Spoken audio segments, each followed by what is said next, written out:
quero falar algo para você muito especial. Eu tenho pensado muito em tudo isso. O que aconteceu comigo nos 24 dias que eu fiquei no hospital, 17 só na UTI. Eu me senti lá abandonado, esquecido. A minha fé, ela desapareceu porque você entubado e sedado, você não sabe o que se passa aqui no mundo físico. Eu tive uma experiência espiritual muito profunda. Os 12 dias e 12 noites que eu fiquei sedado, segundo os médicos que passavam para minha esposa, eu ficava na cama sedado, mas muito agitado. Meu corpo tremia todo. Esse é o diagnóstico do médico, uma pessoa sedada. Depois, quando eu acordei, eu ficava observando as pessoas que estavam na UTI comigo. Elas não se movem. É um morto vivo. E comigo era diferente. O meu corpo, ele tremia todo. Eu ficava agitado. Mas porque eu tive uma experiência muito profunda. Eu me vi num lugar sombrio. E muitos espíritos malignos estavam ali. E pessoas. Eu via muitos casais brigando, se desrespeitando, com muita ira no rosto, no semblante. Eu via muitos jovens na orgia, e no fundo eu via uma porta aberta, que dava para um precipício. E esses demônios lançavam essas pessoas nesse precipício. Viravam para mim e riam muito. Como é que eu estava? Eu estava respirando por aparelhos. Eu estava sedado, amarrado, mãos e pés na cama. Como se uma pessoa que não pode fazer, que não está fazendo nada. E aos poucos, agora que eu estou quase lúcido, lúcido totalmente, pastor Mário, é difícil, né? Mas estou quase. Deus tem me revelado cada passo que aconteceu lá dentro. E Deus tem visto pessoas assim dentro da igreja. Pessoas que estão respirando por aparelhos. Parece que estão sedadas. Parece que estão amarradas. E não fazem absolutamente nada para ajudar as pessoas. Pessoas egoístas. Pessoas egocentristas, né? Que centralizam tudo nela. É eu, é meu, é minha. E os outros que se danem. Desculpa a expressão. Quem está comigo aqui? Diga eu. Está me ouvindo? Sim ou não? Eu estou aqui, pastor, porque eu preciso ser abençoado. Está errado. Eu estou aqui, pastor, porque eu preciso de uma bênção. Por isso eu vim aqui. Não, você tem que vir aqui porque você reconhece que precisa da presença de Deus. As bênçãos são naturais. As bênçãos vêm. As outras coisas serão acrescentadas, diz a Bíblia. Você vai ser abençoado. Você já tem sido abençoado. Estar vivo é o maior milagre. Ter ar no pulmão, meu Deus do céu. Faz assim. Faz de novo. Isso é o maior milagre. Quantos dias eu me vi sem ar? E eu pude entender quão importante é o ar, que eu não pago nada para tê-lo. Então tem pessoas que elas estão como que amarradas. Elas não têm se levantado para estender a mão para ninguém. Elas não querem. Ela diz assim, problemas? Eu já tenho os meus. Mas não é você que vai resolver os seus. Os seus, você entrega para Jesus. Entrega os teus caminhos ao Senhor. Confia nele. E o mais, posso ouvir um glória a Deus? Vocês não estão com sono não, né, gente? Entrega os teus problemas. Tem tanta gente sofrendo. E eu vendo isso, demônios que vinham à minha direção, que vinham diante de mim e tentavam me tirar de onde eu estava. Onde eu me via? Onde eu estava? No início desse lugar obscuro, e havia uma luz que me cercava. E quando aqueles espíritos vinham, eles tentavam me puxar, me agarrar. Eu sentia no meu corpo como se arranhões, eles tentando me trazer para aquele lugar, para me jogar nesse precipício. Tem até uma foto aí que eu tirei alguns dias depois que eu recebi alta, do quão real isso foi. Tem aí, pastor? Tão real que isso foi. E a única coisa que eu queria era sair dali. Eu não lembrava de Jesus, eu não sabia o que era aquela cena, eu não sabia, eu não conseguia discernir. Ali, ó, isso aqui, gente, da luta espiritual. Claro que isso aqui foi batido 5 dias depois que eu recebi alta da UTI. Lá dentro não pode bater foto, mas aquilo ali sangrava, escorria, manchas, marcas roxas pelo corpo todo. Eu chamei o enfermeiro e perguntei, ele disse, pode ser que o senhor ficou pronado, o senhor ficou de bruço, e a cama fez isso no corpo do senhor? Pode ser, mas eu sei que é tão real o que acontece no mundo espiritual, que fisicamente você é atingido também. Por isso tem gente que sente dores no corpo, horríveis, parece que a dor anda. Ela toma remédio para dor de cabeça, começa a dor de estômago, toma para o estômago, começa nas pernas, toma para as pernas, começa na coluna. Tem gente assim. E ela precisa combater isso. Quem está entendendo? Como? Eu não sabia que Deus estava comigo, que Jesus existia, que tinha uma igreja orando por mim. Lembra de Jacó? Nós já pregamos sobre Jacó. Ele saiu da casa do pai, o irmão não matar ele. Ele deitou no chão, dormiu no chão. E a Bíblia diz que Deus apareceu para ele num sonho. E Deus disse, eu estou com você. Você está amarrado, você está na miséria, porque você causou lá atrás uma situação, você plantou e agora você está o quê? E ele acordou e disse, Deus está comigo e eu não sabia.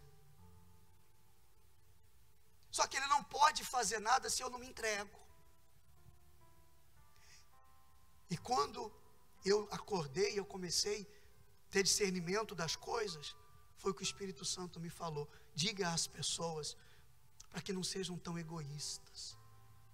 O mundo está carente de Jesus.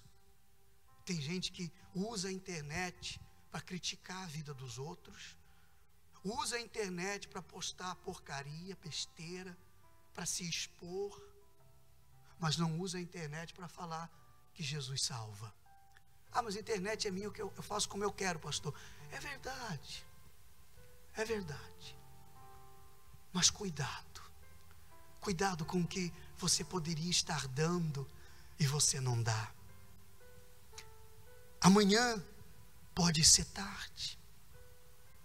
Agora eu quero falar de você, das suas lutas. Essa era a primeira parte. Eu quero falar das suas lutas. Eu quero falar do propósito que Deus tem para você. O propósito que Deus tem para você é extraordinário. O propósito de Deus é você ser feliz com uma mulher de Deus, com um homem de Deus, uma mulher bem casada, um homem bem casado. Ah, pastor, então aquele meu lá, barrigudinho, carequinha, vai ser deixado de lado e vai vir outro? Não, Deus vai fazer dele um homem de Deus, diga eu creio. Já casou, agora aguenta, não é? Deus vai fazer dela uma mulher de Deus, por causa do propósito de Deus. O propósito dele é que seus filhos se convertam, estejam na presença de Deus, que os seus pais conheçam esse Deus, que você prospere, que você tenha uma vida próspera em todos os âmbitos. Quando a gente fala de prosperidade, a Bíblia fala de todos os âmbitos. Prosperidade não é dinheiro na conta, biblicamente falando. Prosperidade é você ser feliz em todas as áreas, amém? Mas esse é o propósito. Só que antes do propósito tem o processo. E as pessoas que não suportam o processo jamais irão viver o propósito. Elas não podem.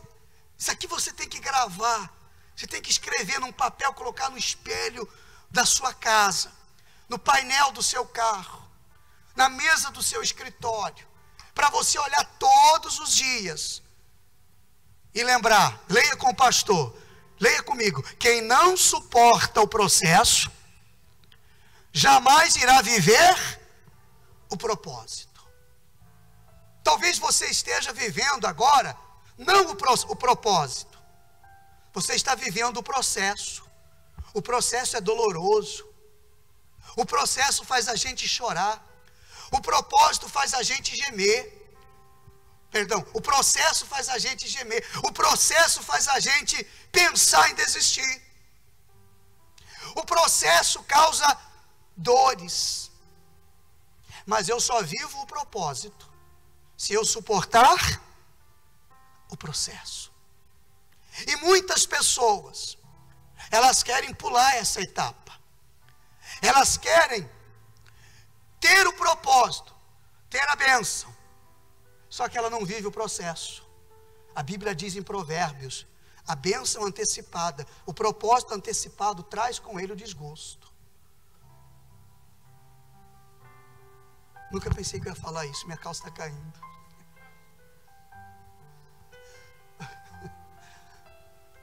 Também depois do processo, né? Eu queria emagrecer, mas não sabia que o processo era tão difícil. O processo ninguém se agrada. Deus, pega essa agora. Deus revela o propósito, mas Ele não revela o processo. Êxodo capítulo 3, versículo 7, diz a Bíblia: e disse o Senhor, certamente vi a aflição do meu povo que está no Egito, ouvi o seu clamor por causa dos seus exatores, conheço-lhe o sofrimento. Verso 8, por isso desci, a fim de livrá-lo das mãos dos egípcios. Esse é o propósito. Deus queria livrar o povo dele da escravidão de Faraó, para fazê-lo subir daquela terra a uma terra boa e ampla, terra que mana leite e mel, o lugar do cananeu, do Eteu, um monte de eu aí. Virou. Verso 9, pois o clamor dos filhos de Israel chegou até mim, e também vejo a opressão com que os egípcios os estão oprimindo. Olha o propósito revelado para Moisés: eu desci a fim de livrar, eu vou livrar o meu povo. São 3 milhões de hebreus escravizados por Faraó. Moisés, avisa eles que eu vou tirar eles de lá, e eu vou colocar eles numa terra que mana leite e mel. Está na mão dos inimigos, mas já é de vocês. Uma terra boa. Esse era o propósito. O último versículo: vem agora e eu te enviarei a Faraó. Olha o processo. Vem agora e eu vou te enviar a Faraó, para que tires o meu povo, os filhos de Israel, do Egito. Ele falou para Moisés: tem um processo, não vou te dizer qual é, porque é capaz de você nem ir. O Egito ficava à esquerda, era capaz dele pegar à direita e zarpar. Porque se Deus revela o processo, a gente cai fora. A gente não tem estrutura para saber qual vai ser o processo. Falei para minha esposa: se quando você me pediu em casamento, foi tu que me pediu ou eu que te pedi? Ela me pediu em namoro, eu pedi em namoro, ela me pediu em casamento. Se você soubesse como seria o processo, será que nós estaríamos casados? Será que a gente iria para o altar? Com tantas coisas, tantas lutas que nós já passamos. Deus revelou o propósito: vocês vão pregar a palavra de Deus pelo mundo todo. Mas Deus não revela o processo, porque senão a gente sai fora. Nós começamos a viver o processo e a gente pensa que Deus errou. Perdão. A gente pensa que Deus esqueceu da gente. A gente pensa que deu errado. Diga assim bem alto: Deus não erra. Então Deus falou: vai para o Egito, que vai começar o processo. Ele vai falar com o Faraó e começa: não vou largar, quem é você? Você é gago, você fala tudo torto, você é um escravo, você... Qual foi o processo lá na terra do Egito? 10 pragas que eles tiveram que suportar. Depois das 10 pragas, o mar vermelho, os cavaleiros de Faraó perseguindo eles, aqui atrás um exército armado até os dentes, e na frente deles um mar para atravessar. Eles tiveram que crer, tiveram que confiar. O mar se abriu. E depois do mar, o deserto. 40 anos no deserto. Eles avistavam a terra de Canaã. Mas porque eles duvidavam, porque quanto mais a pessoa duvida, mais tempo ela vive o processo. Quanto mais você se entrega, quanto mais você crê, quanto mais você vive a palavra de Deus, mais cedo você passa a viver o propósito. Pastor, não aguento mais esse processo. Já são 10 anos, já são 20 anos. É a minha vida toda, pastor, só de processo. É processo que não acaba mais.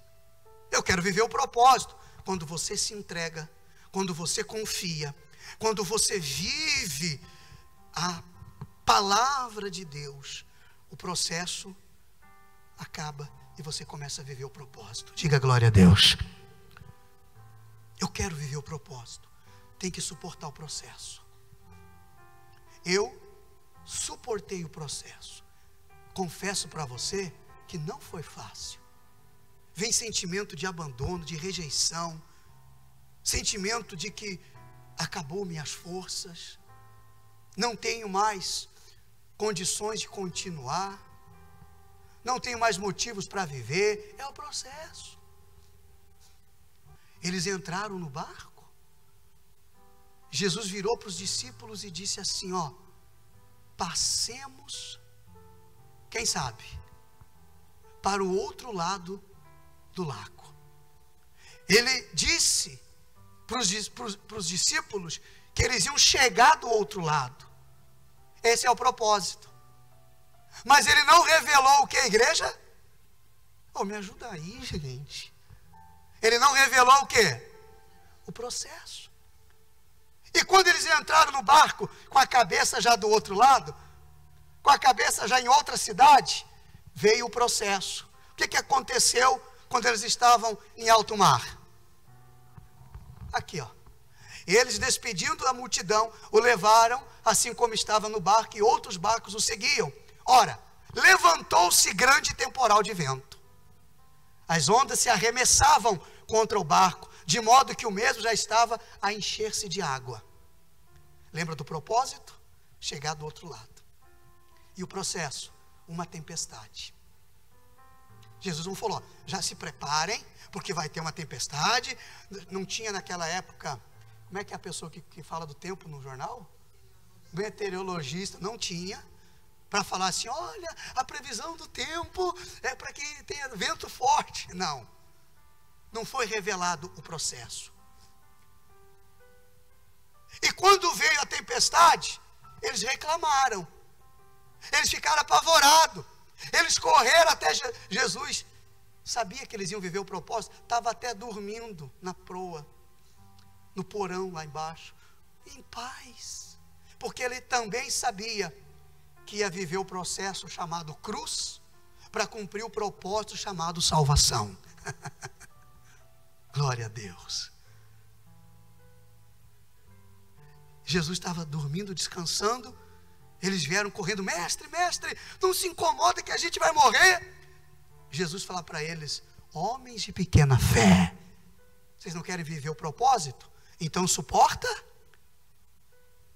o processo. Quem não suporta o processo jamais vive o propósito. Quem está entendendo, levanta a mão assim para eu ver. Amém. Eles chegaram do outro lado, e logo já veio um rapaz carregado de demônios, pedir ajuda. Ele libertou aquele rapaz. Veio a mulher encurvada, que andava encurvada há 18 anos, sem poder se endireitar. Jesus orou por ela, se endireitou. Aconteceram muitos milagres naquela cidade. Pessoas foram curadas, pessoas foram salvas. O propósito se cumpriu, porque eles passaram e suportaram o processo. Pergunta, como diz o pastor Daniel, pergunta retórica. É quando você não precisa responder, mas meditar no que foi perguntado. Você tem suportado o processo? Ou quando aperta o calo, você pula fora? pensa em separar. Vou largar esse homem. Ah, não dá mais, pastor. Eu vou largar essa mulher, pastor. Ah, vou pedir as contas nessa empresa, pastor. É luta para todo lado. Eu vou baixar as portas. Eu vou fechar essa empresa. Ah, pastor, não dá mais. Vamos mudar de cidade, vamos mudar de estado. Vamos mudar de casa, vamos mudar de bairro. Eu não estou dizendo que você tem que aceitar o sofrimento, mas que você precisa ter uma comunhão com Deus tão afinada que você entenda quando é Ele te preparando para coisas grandes e quando é Satanás atrapalhando a sua vida. Porque quando é Satanás atrapalhando a sua vida, você faz um voto com Deus, você passa a ser fiel a Deus, cumpre os propósitos, é dizimista fiel. Satanás não toca mais. Não quer dizer que você não vai ter que viver um processo para amadurecer. Não pule etapas. Um homem de Deus que quer viver o propósito de Deus e se casar, ele tem que passar pelo processo. Se casar e ser feliz, ele tem que passar pelo processo. Orar, dizer para Deus: não manda uma Jezabel, Senhor.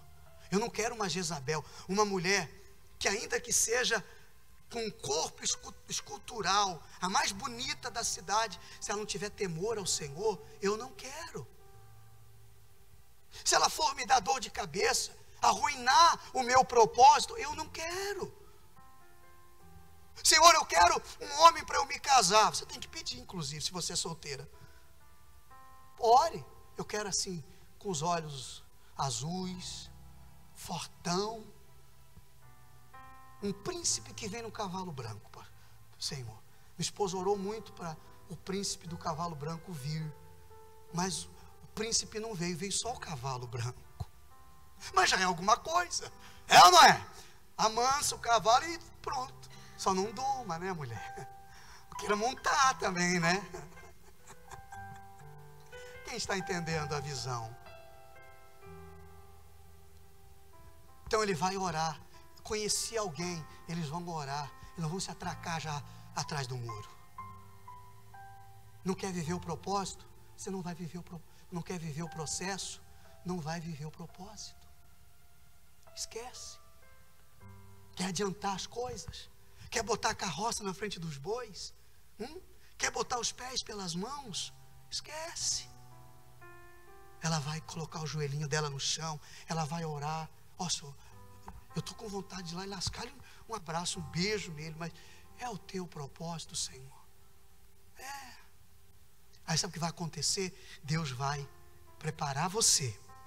No processo você vai ser polido, moldada.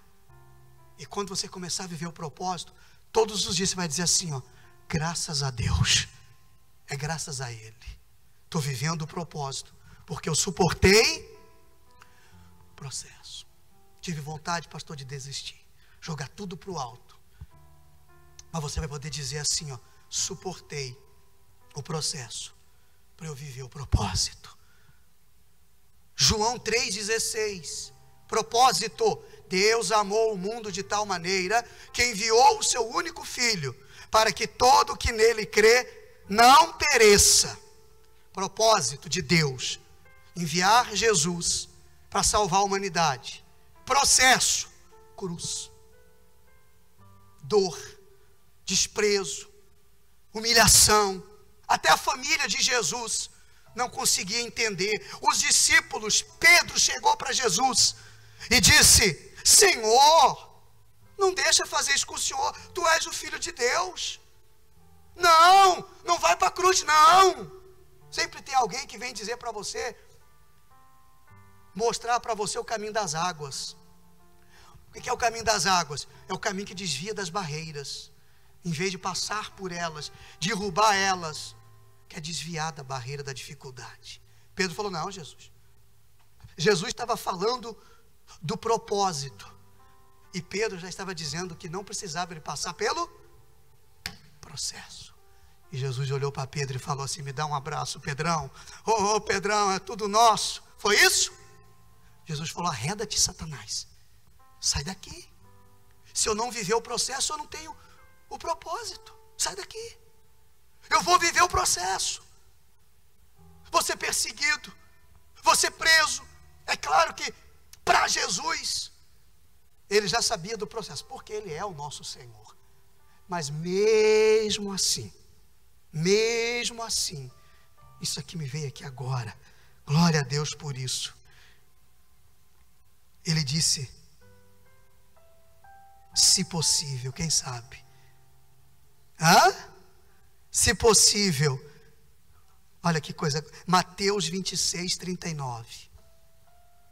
Ele disse, indo um pouco mais adiante, prostrou-se com o rosto em terra e orou: meu Pai, se possível, passa de mim esse cálice. Tira cálice, coloca processo. Se possível, que eu não passe por esse processo. Está difícil, está doloroso. Jesus falando.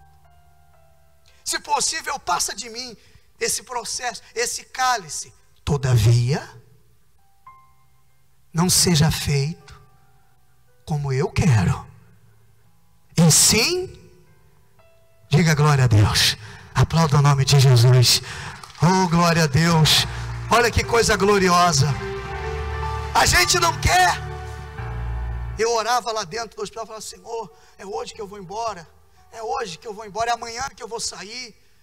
Oh Deus, passa, faz passar. Mas enquanto eu não entendi tudo, o processo continuava. Por favor, pega isso. Eu desejo no mais profundo do meu coração que você saia pensando sobre isso.